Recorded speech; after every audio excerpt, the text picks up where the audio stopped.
اچھا سحری کے حوالے سے ذرا یہ غلط فہمی اور دور کر دیں، کیونکہ میں نے ایک نماز پڑھنے کا اتفاق ہوا، اس میں مسئلہ ڈسکس کر رہے تھے، حنفی عالم تھے، کہ اگر کسی کو یہ گمان ہوا سحری کرتے ہوئے کہ ابھی سحری کا وقت نہیں نکلا ہے، اور جب اس نے سحری کر لی تو پتہ چلا سحری کا وقت تو گزر گیا، اس کو غلطی لگی ہے، تو بہرحال وہ روزے کی قضا کرے گا، ٹھیک ہے، اس کا روزہ نہیں ہوگا، لیکن وہ افطار تک بھوکا رہے گا، ہاں کھا پی نہیں سکتا۔ کیوں؟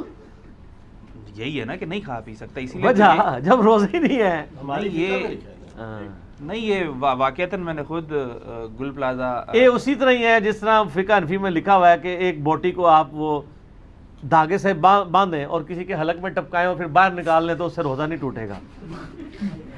مطلب اس طرح ہاں لکھا ہوا ہے، اس طرح کی کوئی چیز مطلب نہیں ہے۔ اچھا ویسے ہمارے بزرگوں کی اس سے مذاق کتنی اچھی ہوتی تھی، کتنے پیارے پیارے مسائل لکھ کے گئے ہیں، اوکھے ویلے بزرگ کام آتے ہیں۔ ابھی تو روزے کی حالت میں استنجا کرنے کا جو طریقہ ہے وہ تو میں بتا ہی نہیں رہا۔ اے لطیفہ عرض کیا ہے عثمان بھائی مرکز رولی لاہور سے، استنجا کرنے کی کوئی احتیاط ہے کیا روزہ دار کے لیے؟ اس کے اندر یہ ہے کہ مبالغہ کرنے سے منع کیا گیا ہے، اور احتیاط یہ ہے کہ روزے کی حالت میں سانس زیادہ نہ لے، ٹھیک ہے، جب استنجا کر رہا ہوں، ہاں، اور تھوڑا سمٹ کے بیٹھے، ٹھیک ہے، زیادہ پھیل کے نہ بیٹھے کہ بعض اوقات پانی جو ہے وہ اس کے معدے تک پہنچ سکتا ہے جس سے روزہ ٹوٹ جائے گا۔ ٹھیک ہے، تو اس میں یہ کچھ احتیاط ضروری ہے، سانس زیادہ نہ لیا جائے جب استنجا کر رہے ہوں۔ اور اس میں کرنا ہی چاہیے جب آپ استنجا کرنے کے لیے بیٹھیں یعنی شروع کریں تو اس وقت سانس اوپر لے کر سانس کو روکیں اور اس کے بعد استنجا کریں، اور اس کے بعد دھیرے دھیرے سانس کو چھوڑ دیں۔ مگر یہ کہ لیٹرنگ دھوتے وقت اگر کوئی بہت زیادہ اوپر کو سانس کھینچے گا تو ایسی صورت میں پانی اندر جانے کا اندیشہ رہتا ہے جس سے روزہ فاسد ہو جائے۔ سر دیکھ لیں بزرگوں کی تعلیمات کیسی ہیں کہ لوگ تو اپنی اولاد کی کرتوت کی وجہ سے منہ چھپاتے پھرتے ہیں جی، اور یہ اپنے بزرگوں کی کرتوتوں کی وجہ سے منہ چھپاتے پھر رہے ہیں۔ دیکھ لینا یار کی لکھ کے گئے رہے یار یہ لکھ چھڑیا نے۔ مگر ہر شخص کا ایسا ہو ایسا نہیں ہے، 1000 میں سے شاید 1-2 معاملے ایسے ہوتے ہوں گے، شاید ہی، وہ بھی کنفرم نہیں ہے، لیکن عموماً ایسا نہیں ہوتا۔ یہ لوگوں کے ذہن میں کیا ہوتا ہے کہ سوال سن کے تھوڑا وسوسہ آ جاتا ہے کہ ہم نے بھی مطلب اس بات میں دھیان نہیں دیا کہ ہمارا روزہ رہا یا نہیں رہا، تو اس سے روزے پہ اکثر کوئی فرق نہیں پڑتا نارملی دھونے میں۔ تو اس بات کا خیال رکھیں کہ زیادہ اوپر سانس نہ چڑھائیں بلکہ سانس روکیں اور نیچے کو چھوڑیں، اور نہ ہی زیادہ زور لگا کر لیٹرنگ کو دھونے کی کوشش کریں کہ اگر پیخانے کا مقام باہر آئے گا اور اس میں پانی اس پہ لگ کر پانی اندر چلا جائے گا تو ایسی صورت میں بھی روزہ جانے کا اندیشہ ہے۔ ہمارے بزرگوں کو یہ بھی نہیں پتا تھا کہ انڈر گریوٹی چیزیں نیچے آتی ہیں یا اوپر چڑھتی ہیں۔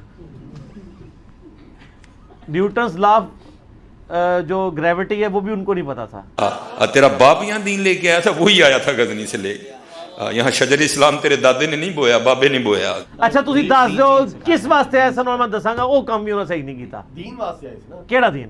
اب انجینئر مرزا محمد علی کو کیا پتا بابا ہوتا کیا ہے، اس کو کیا پتا بابا ہوتا کیا ہے۔ اچھا سر میرے سے زیادہ کسی کو نہیں پتا آپ کے بابے کون ہیں، آپ کے بابوں کو بھی پتا نہیں تھا کہ وہ کیا تھے۔